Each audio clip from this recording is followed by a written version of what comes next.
To free up a lot of space quickly by deleting large files on Samsung Galaxy S24 Ultra, swipe down the top of the screen and then tap setting icon. Scroll down the screen to find device care. Tap device care. Tap storage. Scroll down the screen and then tap large file.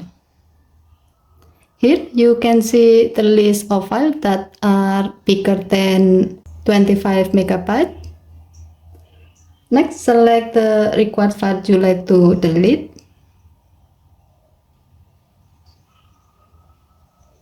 As you are selecting the files, the button to delete the file will count on how many files you select and how many space you will get when you delete them.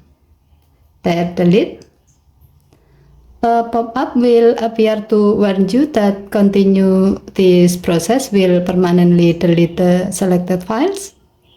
So if you like to continue deleting, tap delete. The selected files have been permanently deleted.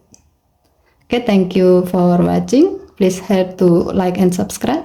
Have a nice day.